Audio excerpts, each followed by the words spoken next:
Hey, what is up? That was amazing. I think I literally timed it to where the countdown didn't get broadcast at all. That we poked it out, and we are now live on all of our platforms: Facebook, YouTube, Twitch, our own members only section. Everybody can see us. Oh, sorry. I got a little ahead of myself. Sorry, I do have some medical issues that require me to wear a mask during the most of the day, and it's not COVID. Don't worry about that. I do not have the dreaded disease thing. I have allergies and other um, pains in the butt that allow me to do things like I now have to sit outside and do all of my stuff because You there's something basically in my live house. out there, bro. I do. No, like I seriously, I kind of do.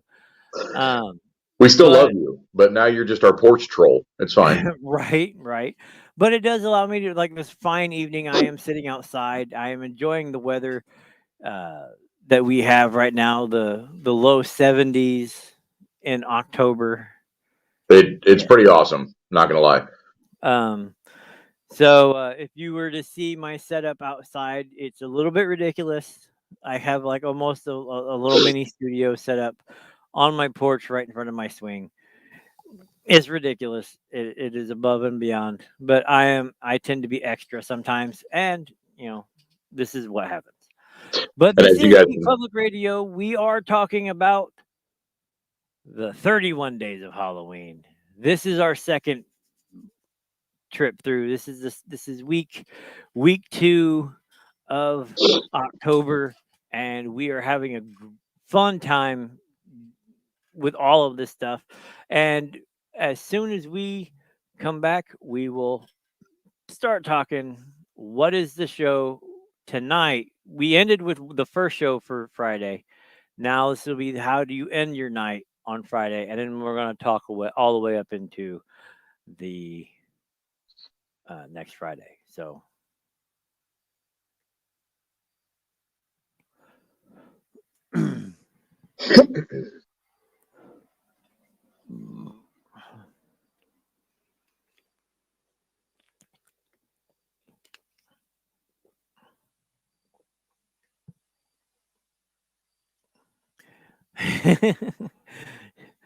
You were doing what I was doing during the other thing. Like while the music was playing, I was dancing.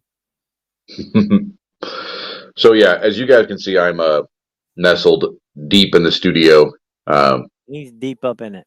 deep up in it. We just got done shooting a comic book guys episode, and now moving on to a GPR countdown You're just episode. busting So them out. Like, why don't we just knock out some of the older stuff? After this one. right. I'm just going to do a Sunday Night Madness episode by myself. I'm literally going to occupy all 3 chairs at the same time. That'll be a feat of engineering. I may have to. I don't know, to get that show back up. I might have to do that. It'd be a feat of editing. You just have to It'd start be pretty doing entertaining though. how to cut, doing. I'm sure you would kill me after it was finished, but it'd be funny. Oh yeah. Anyway, so October 8th, y'all. It is the second Friday of October. It is the second Friday in our 31-day countdown, and we told you to start off the night with Showtime. Last week. We said it was Showtime, baby. We started off the night with Nightmare on Elm Street. So hopefully you watched that. Hopefully you did, because it's an amazing movie. And it really cements the horror into the comedy, which is a perfect place to be. Right. Because we've had transition just to cover what we have done. We were talking about October 1st. Starting out like we went Ghostbusters and Hocus Pocus. October 2nd, we kept it going with the comedy. That was Beetlejuice and the Addams Family. Still staying on the thing, but kind of going more adult. Rocky Horror Picture Show, and then Hubie Halloween. We have started to get darker. We still had a little bit of the fun with Young Frankenstein, and we moved into the witches, the 1990s. Yeah, make sure you clarify. Then we started to get fully into the mood with Cabin in the Woods. That literally is the prequel so to speak. That sets up everything that you're ever going to watch.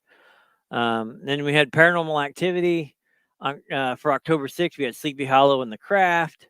October 7th, The Amityville Horror and The Exorcist.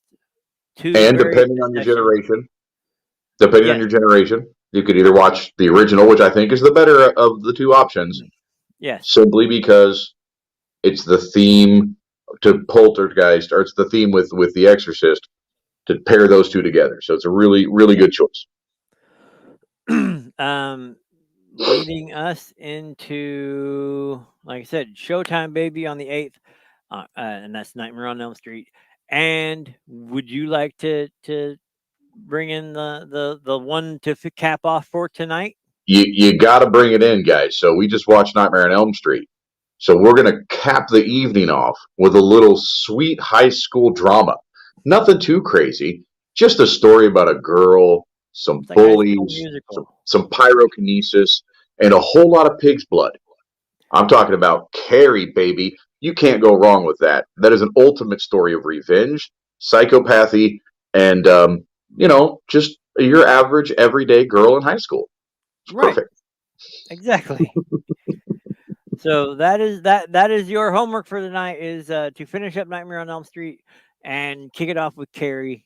Those kind of Not the remake, the no, original, yeah, Sissy Spacek. because she did so good. And that brings us to tomorrow, where we're going to Yes. assign you some new stuff. We are going into the ghosts category. We did the possession stuff with Amityville, which kind of Amityville still kind of a ghost story, whatever. But with Exorcist, it's more of a possession thing. Hmm? We're going to go with Poltergeist. They're here.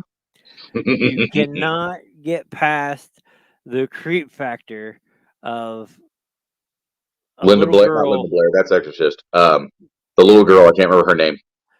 I cannot remember. It's sad that she passed away, though. That's I know. But that is a phenomenal choice, because now you're getting in the double digits of your Halloween, right? You're getting in the double digits. Okay, so we're gonna get into the double the fun, right? So we're talking about Poltergeist, and then immediately after you watch Poltergeist, sticking with that possession theme, sticking with the darker elements ghosts and ghosts. We're going to talk about The Conjuring, the original Conjuring. If you want to watch the sequels, hey, by all means, it's extra credit. But The Conjuring, the very first one, so good. And for a modern horror flick, they really nailed all the elements necessary to ramp up the scare factor, especially when you're sitting alone late at night. You got kids, write it off. This movie's perfect. That brings us into... And that was Heather O'Rourke who played Carol Ann. Heather O'Rourke, thank you. Yeah. Thank you. Sorry, that's while you were talking. That's why I was not paying attention to the thing for some No, it was going to drive me absolutely nuts. I know. But well, my brain kept going to Heather Langenkamp, but that was yesterday. That's this morning, or that's the previous thing. Right. So you got October 10th, then you got Poltergeist, you got The Conjuring, and that brings us into October 11th, right?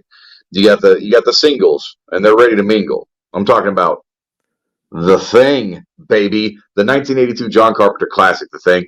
Perfect. We're keeping with that possession type territory. I think we're starting to get into a little more the alien aspects of things, but it's also a dive into into the psychological horror, and how human beings react to unknown scenarios. And I think it's a perfect example of that. I love it. Great flick. You know, the second movie. Sorry, we are doing a creature feature double feature on this day, and that is American Werewolf in London, the quintessential werewolf movie anywhere. It nailed the transition, the transformation stuff. In fact, that transformation was used because the movie took so long to make. The Landis actually came up with it and helped design it and all that stuff, but it got used on another movie, Howling. The Howling. Yeah. Because it fit and all the other stuff, but it came first. It went into production before American Werewolf in London, so he helped come up with the thing, but wasn't able to be the first one to use it with the bladders under the skin and it was so cool too, and for I think that was really the first werewolf movie to nail that. There have yeah, been previous Wolfman incarnations that would do like some cut camera work time or some lapse still stuff. frame, right? Yeah. These were in your face. You saw every gruesome detail, and it was so good. It was creepy, especially when you're younger and you don't really know how those special effects things work. You're like, how did they do that? And this is movie magic, man. So worth a watch just to see that particular transition in motion. American Werewolf in London, topping off October 11th. So that brings us into 12. And what do you got for that, man? I think it's another double feature, right? The 12th is staying with the creature feature thing and the monsters under your bed. Uh, it and it Or in part this two. case, the monsters under your derriere. But it 1 and 2, just go ahead and just bust out Get them both both. sequels. You do them all at once. They are the same movie in the sense like it's telling one long story. It's a good thing, but it's also is definitely two. And you start off with the first one earlier in the day. Maybe take a little break. I wouldn't personally. I can watch it straight through every single time. Binge it, just boom, get it done. Yeah, just boom, back to back. And honestly, we kind of had some back and forth about this because I think that both versions are exceptional.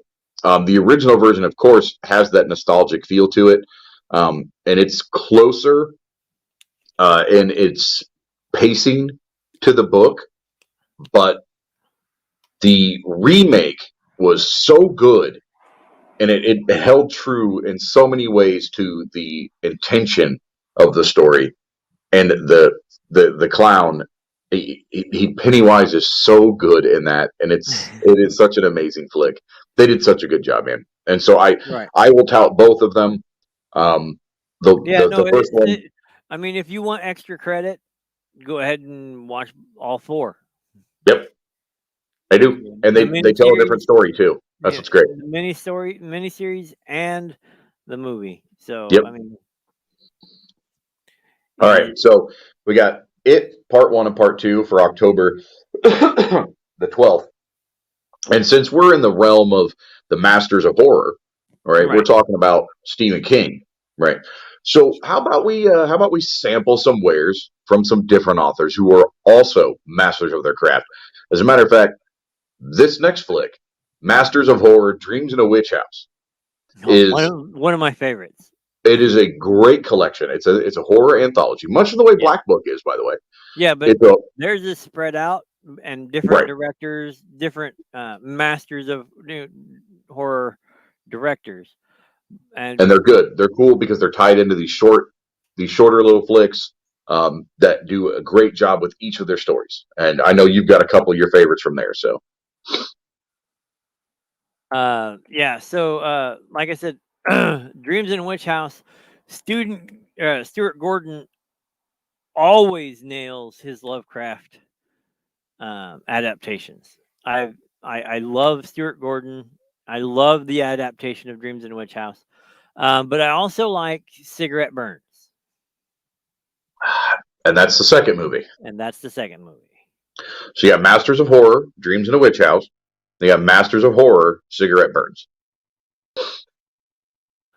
It is a little There's weird. not a lot to say about them. It is a little weird. It is a little off. It's directed by John Carpenter. So when it's saying like Masters of Horror, they're really talking like Stuart Gordon, John Carpenter. You have all of this other, all of these other things. If you want to watch the whole series, I suggest it. But those are 2 really good ones. It's the 8th episode of the first season of Masters of Horror. Mm-hmm. So they're really, really excellent. Yes. All right. So because Cigarette Burns does this weird thing, we're starting to act like Drowning Pool a little bit, where we're stacking the bodies, right? Well, we don't really necessarily think that body count is necessary, No, But you can have body, body horror. but body horror. Now that's something else altogether, and that brings us to our next set of movies. And we've got starting off Rosemary's Baby. And you want to talk about a movie that will mess you up? That is a quintessential, like anytime anybody talks about body horror, in horror and the horror genre, Yes. Rosemary's Baby is one of the first ones that people talk about. It is almost like a landmark addition to the horror scene. What they were able to do with makeup and effects in that movie to give you the exact impression that they were trying to give you is nothing short of masterful, in my opinion. And it's a great movie to watch. Good middle-esque type of the month movie to really start getting you into the spirit of Halloween. Mhm. So yeah, definitely Rosemary's Baby. Now, on the 14th that night, we're done with Rosemary's Baby because the baby's done been delivered and they're going to be wreaking some havoc. And then that type of havoc comes in the form of raising the dead. And I think that's something that Reanimator, I think, does really, really well. Yeah, y'all thought I was going to say Night of the Living Dead, didn't you? Yeah, you did. Oddly, what's funny is that is the second Lovecraft adaptation that we have on the list. Yeah, as he says, wearing his Cthulhu shirt. Well, no, this one's not the Cthulhu shirt. I thought it was the one with the Cthulhu thing on it. Okay. No. This is the 1985 film. You can't pass it up. No. It is when you think of like Lovecraftian stuff. It's got Jeffrey Combs. I'd still love to work with him. You have a lot of fun actors and actresses involved in this. It's I don't know. It's so much like you have Reanimator, Beyond Reanimator, like all of the fun stuff based on the Reanimator stories. It is. There are a lot of movies that are inspired directly from that flick. So, Yes. when you watch it, and it again, a Stuart Gordon movie. right? So this is the second time he's. And it's one of those flicks, like I said, it's responsible for inspiration for a lot of your modern type horror movies and some of the things that they did as far as body horror is concerned. So when you watch it, you're going to see some things, and then you're going to go, "Well, that looks really familiar," and there's a reason for it. They did a lot of things really, really well. So, October 13th then would be Rosemary's Baby and Reanimator, and then October 14th we're going to stay with the body horror. We need to stay with the body horror for a couple of different reasons. Number one, it's creepy and it's gross, but it's not quite Halloween. It's just getting a little bit closer to that step. So, just keeping with that tradition with the body, we're going to have Scanners as the very next one. My favorite. It is such a unique film in its origin, in the way that it's another psychological type horror, and in the way that people behave under specific scenarios. And the way that people behave under specific types of conditions, and how far human beings are willing to go. Without spoiling too much, but how far people are willing to go if they think they can do or get away with certain things. And it's my favorite part of that thing is the background story where because everybody's seen the GIF, everybody's seen the clip of whatever where the guy's head explodes, like right in the beginning of the movie. They literally did that with a shotgun. Yep. Oh, a shotgun, bubble gum, and what was it? No, they did the whole head and whatnot, and stuck it on the appliance and everything on the bottom. That's right. And then had a shotgun sticking up through the top of it, and literally live rounds blew the head off. Which is pretty similar to what a shotgun will actually do to you, but regardless. Right. Especially if it crammed up the other end and shot through the top. That's a different movie. But no, just the little stuff, like how they met the challenges that they had to create something interesting. Agreed. Which brings us to a different challenging type of scenario in which body morphing and those types of activities are widely held in Walrus, esteem. yes.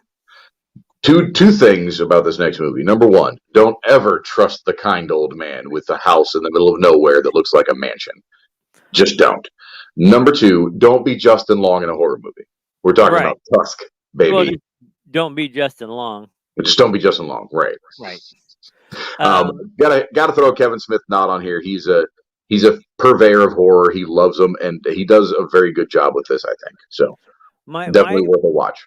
My favorite part of the whole story is he literally got stoned on a podcast and come up with a off the wall thing for a movie and put it up to a vote. If people wanted to see it, he would do it. If they said no, so you had the Walrus yes, Walrus no hashtag, and Walrus yes took the hashtag on Twitter, and it was making the movie. It was so ridiculous. But it was good though. Like it was terrifyingly funny. I also liked Johnny Depp's guy, whatever, the inspector guy. The inspector guy, yeah. Yeah, he literally was like, when he agreed to the movie, he's like, great, that's cool, because his daughter's in the movie. Yeah. Because she's friends with Harley Quinn. Harley Quinn, yeah. And so when she's in the movie, he's like, I would love to. And he was like, yeah, no, he read it. And he was like, yeah, no, I'd love to do it, but I have to be in makeup. Yada, yada. So that's why he looks the way he does. He doesn't really look like Johnny Depp because he didn't want it to be Johnny Depp. He wanted to be this guy. Off the wall character. And that's his favorite. It's funny, but at the same time, the creep factor on it is so freaking good, man. I loved it. I really did like it. I didn't think I was going to. I really did like it. They made a second one. No, that was Troll 2. Never mind. No. They only made the one. They only made the one Tusk. Right. He did kind of. He has a True North trilogy that he wants to complete. So Yoga Hosers is actually the second movie in that. Where, which it nods to the first. Yeah. Whatever is makes his appearance again. Yeah, but it's the girls from the clerks from the which is actually Harley Quinn Smith is one of the clerks. Yeah. So we got Tusk there, and then finally on the 15th, next Friday, to the body, we will be back. To the body. We will be back. We'll be back in studio. So we're not going to give you both, but we will drop a single teaser. And now I'm not going to say the name of the movie like my impatient co-host did. Oh no, we should totally tell them. That way they have something to watch before we go live on Friday. Listen, you got to let them figure it out. And if they can't figure it out, then we'll tell them what it is. I think they'll be able to figure this one out because I've heard this movie is all a buzz and the roses are in bloom. Seriously, if you guys can't figure out what it is, Jeff Goldblum, Buzz. My God, how much of a hand-holding do you need?